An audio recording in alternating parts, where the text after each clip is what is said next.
چنگا کوئی کام کرے نا کوئی بندہ بھی شیطان چھیاں لیندہ ہے کہ انہوں روکاں، لیکن شیطان دے آکھے لگنا تو اے جذبے واسطے پیار واسطے اگر شیطان تو آڑے ذہن اندر خلل پائے کہ یار کوئی نہیں پھر پڑھاں گے تے ادو تو انہوں یاد آ جائے کہ مولوی نے ہاتھ کھڑے کروائے سن یار درود پاک پڑھ لئیے، اللہ رحمت فرمائے گا، اللہ برکت فرمائے گا۔ اللہ دے قرآن دا بیان تے سینے نہ لگا کے لے جا سونیا، اللہ دا حکم تے سینے نہ لگا کے لے جا۔ استغفر اللہ، اے وظیفہ تو پڑھنا شروع کر دے، اللہ تیرے مکان اندر برکت پائے گا، اللہ تیری گڈی اندر برکت پائے گا، اللہ تیری فصل اندر برکت پائے گا۔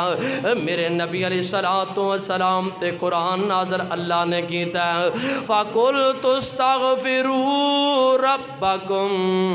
إِنَّهُ كَانَ غَفَّارًا۔ استغفار کرنا تو شروع کر دے،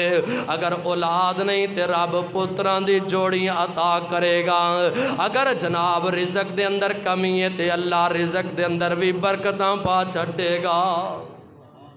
کوئی ہوئے تے صحیح عمل کرنے والا، کوئی ہوئے تے صحیح میرے اللہ نو یاد کرنے والا، اور سونیاں ذکر کرے کر اپنی زبان نو گالیاں دے نال تار نہیں رکھنا، اپنی زبان نو مندہ بولن دے نال تار نہیں رکھنا، اپنی زبان نو گندہ بولن دے نال تار نہیں رکھنا۔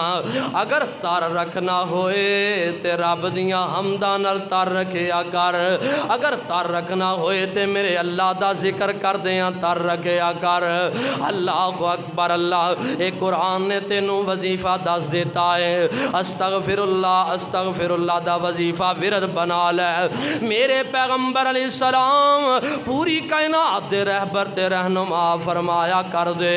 آقا فرما دے نے میں محمد علیہ السلام ایک دن دے اندر 100 مرتبہ رب کولوں بخشش منگیا کردہ سا، 100 مرتبہ پڑھیا کردہ استغفر